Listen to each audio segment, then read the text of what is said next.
Maintenance engineering के certification course में आपका स्वागत है।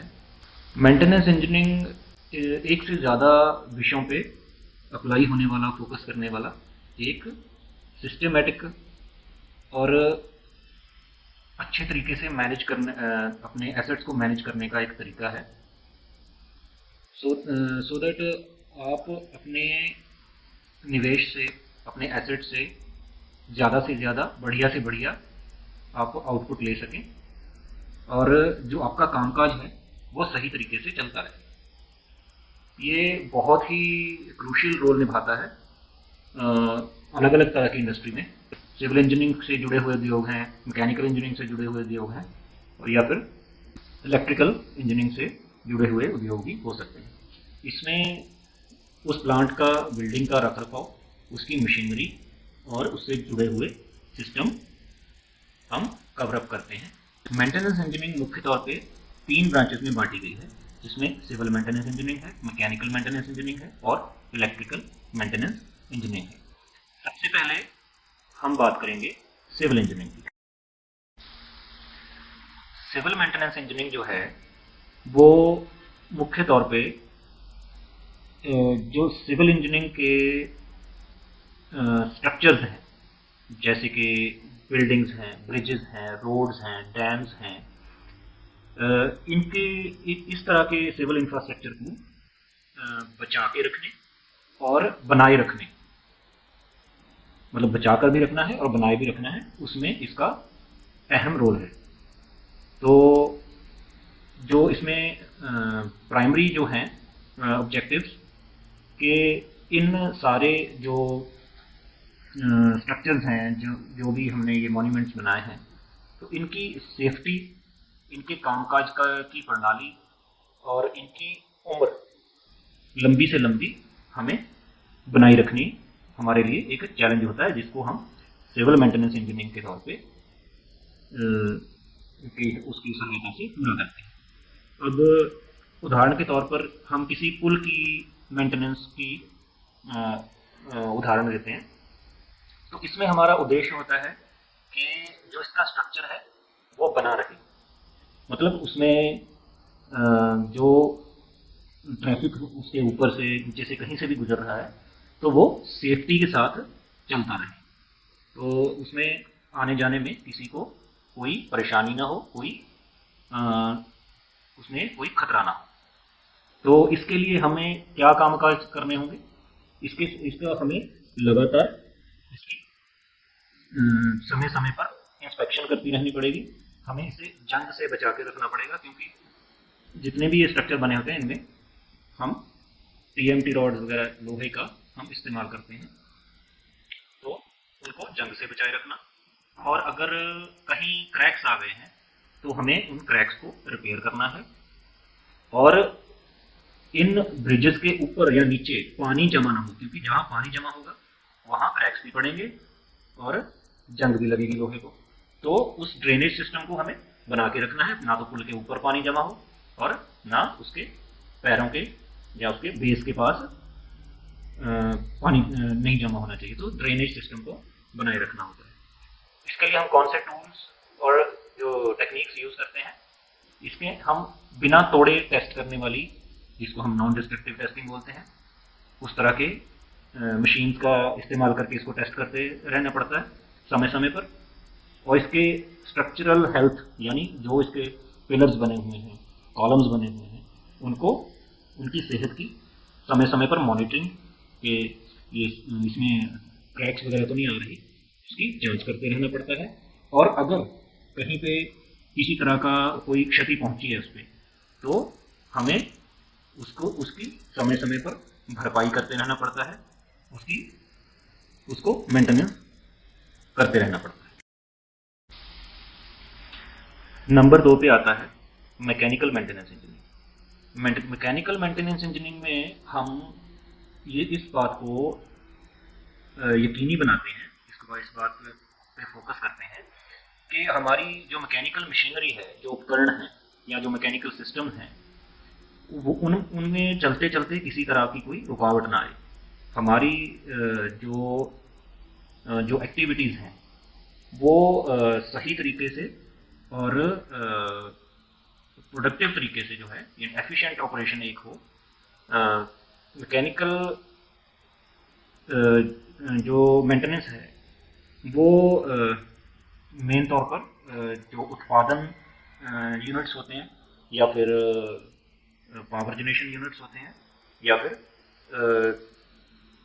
ट्रांसपोर्टेशन, इधर से माल उठा के उधर लेकर जाना, इधर से उधर लेकर जाना, उधर से इधर लेकर आना, इस तरह के जो है उस पे सिस्टम्स पे लागू होते हैं। तो हम एक उदाहरण लेते हैं इंडस्ट्रियल पंप की मेंटेनेंस की उदाहरण लेते हैं।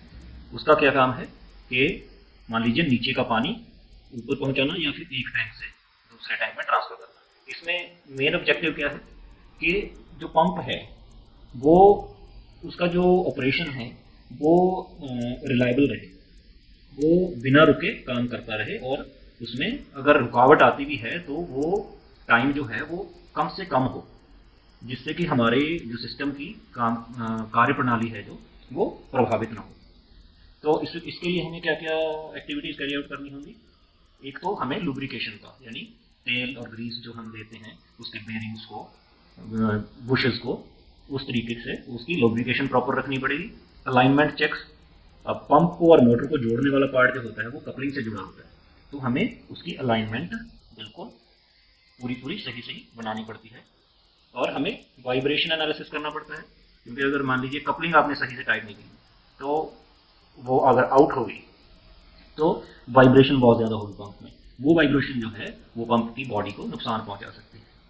ठीक, तो हमें वाइब्रेशन एनालिसिस करते रहना पड़ेगा और उसकी कंडीशनल मॉनिटरिंग करनी पड़ती है। जो कंडीशन मॉनिटरिंग करते रहना पड़ेगा, मतलब कि कहीं कोई हिस्सा गर्म तो नहीं हो रहा, ऐसा तो नहीं है कहीं किसी तरह का क्रैक डेवलप हो रहा है, या फिर कोई नट बोल्ट जो है ढीले पड़ गए, उस तरह से हमें उसकी कंडीशनल मॉनिटरिंग करते रहना पड़ेगा।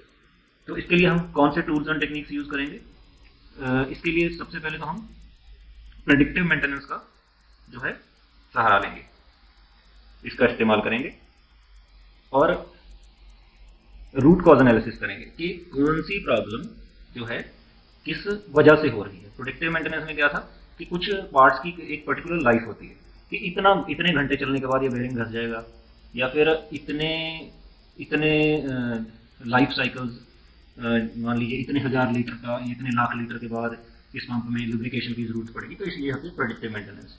तो हम उसका जो है इस्तेमाल करेंगे प्रेडिक्टिव मेंटेनेंस का। रूट कॉज एनालिसिस में हम किस वजह से कौन सी प्रॉब्लम आ रही है उसका, और उसके जो वजह है वजह को ही खत्म कर देंगे ताकि वो प्रॉब्लम ना आए। इसके अलावा कंप्यूटराइज्ड मेंटेनेंस मैनेजमेंट सिस्टम का सहारा लेंगे जो सेंसर्स बेस्ड होता है। अब कहीं पे अगर कोई इलेक्ट्रिकल स्पार्क की वजह से मान लीजिए प्रॉब्लम आ रही है, पंप जो पावर फ्लक्चुएशन हो रही है मान लीजिए, तो उसको हम एलिमिनेट करेंगे। कहीं पे साउंड सेंसर लगा के वाइब्रेशन का एनालिसिस करते रहेंगे, और कहीं अगर कोई हीट अप होने वाला पार्ट है तो वहाँ हम कोई हीट सेंसर लगा के उसका टेम्परेचर मॉनिटरिंग रखेंगे, ताकि हमें पता चलता रहे कि यहाँ पे मेंटेनेंस रिक्वायर्ड है कि नहीं। And finally the electrical maintenance engineering. तो इलेक्ट्रिकल मेंटेनेंस इंजीनियरिंग में हम क्या करते हैं, ये जो मेंटेनेंस है, इलेक्ट्रिकल मेंटेनेंस, ये जुड़ी हुई है इलेक्ट्रिकल सिस्टम्स के साथ, इलेक्ट्रिकल उपकरणों के साथ। इससे हम जो है इलेक्ट्रिकल चीज़ों के, उपकरणों के कामकाज को जो है भरोसेमंद बनाते हैं, ताकि वो सेफ्टी से काम करते रहें और हमारा जो सिस्टम जो चल रहा है वो डिस्टर्ब ना हो। तो इसमें जो है वो पावर डिस्ट्रीब्यूशन सिस्टम आ जाता है कि जैसे कहाँ 440 वोल्ट सप्लाई देनी है, कहाँ 220 देनी है, कुछ उपकरण 220 वाले होते हैं, कुछ 440 वाले होते हैं, तो उस तरह से। और फिर कंट्रोल सिस्टम, मान लीजिए कहीं पे हमने मान लीजिए 8 एम्पियर से ज़्यादा करंट नहीं देना, तो हम वहाँ एक MCB लगा देंगे 8 एम्पियर का। तो जैसे ही 8 से ऊपर जाएगा वो कट ऑफ हो जाएगा। इसी तरीके से जो इलेक्ट्रॉनिक डिवाइसेस, ये जो हैं ये सेमीकंडक्टर डिवाइसेस होते हैं जो हम इलेक्ट्रिकल सप्लाई के साथ मॉनिटरिंग के लिए और कंट्रोल के लिए यूज़ करते हैं। तो ये एक तरह से ऑटोमेशन का काम करते हैं। अब हम एग्जांपल लेते हैं पावर डिस्ट्रीब्यूशन सिस्टम की। पावर डिस्ट्रीब्यूशन का जो रोल है वो ये होता है कि पूरे सिस्टम में पावर सप्लाई अनइंटरप्टेड चलती रहे, बिना रुकावट के पावर सप्लाई जाती रहे। तो इसके लिए हमें क्या क्या एक्टिविटीज़ करनी पड़ेंगी? इसके लिए टाइम टू टाइम इंस्पेक्शन, जैसे कि वोल्टेज सही जा रही है, करंट लेवल सही है, फ्रीक्वेंसी सही आ रही है, और टेस्टिंग ऑफ सर्किट ब्रेकर, कि जो सर्किट ब्रेकर मान लीजिए एमसीबी लगाया है 8 एम्पियर के लिए, तो क्या वो 8 एम्पियर के बाद अगर 8 एम्पियर से ज़्यादा करंट होता है तो क्या वो सर्किट ब्रेक कर रहा है, वो स्विच ऑफ कर रहा है, मतलब सेफली काम कर रहा है, ये इंश्योर करना पड़ता है। और क्लीनिंग कॉन्टैक्ट्स क्या होता है, जब जॉइंट्स लगाए जाते हैं वायर्स के, तो वायर्स जनरली होती हैं जैसे कॉपर की या फिर एल्यूमिनियम की। अब कॉपर जो है उस पर स्केलिंग बड़ी जल्दी आती है, तो उसे हमें टाइम टू टाइम साफ करते रहना पड़ता है। खासकर आपने देखा होगा बैटरीज के टर्मिनल्स जो डीसी सप्लाईज वाले, तो उसमें ज़्यादा आती है। तो और इसके अलावा जो मॉनिटरिंग जो मीटर्स लगे होते हैं, तो कई बार होता है कि उनको टाइम टू टाइम कैलिब्रेट करते रहना पड़ता है। और प्रोटेक्टिव रिलेज लगी होती हैं, ये स्पेशल टाइप के कंट्रोल डिवाइसेज हैं जो हमारे सिस्टम को डैमेज से बचाए रखने के लिए लगाए होते हैं। तो इसके लिए टूल्स एंड टेक्निक्स कौन सी यूज होंगी? इंफ्रारेड थर्मोमीटरी। हम एक इंफ्रारेड थर्मोमीटर लगा देते हैं जो जितनी ज़्यादा हीट होगी उतना ही उस रीजन को वो ब्राइट दिखाता है। तो इससे हम मॉनिटर कर सकते हैं। जनरली देखने पे वो गर्म हो रहा पार्ट आपको नहीं दिखेगा, लेकिन इंफ्रारेड से देखोगे तो वो दूसरे के मुकाबले ब्राइट नजर आएगा।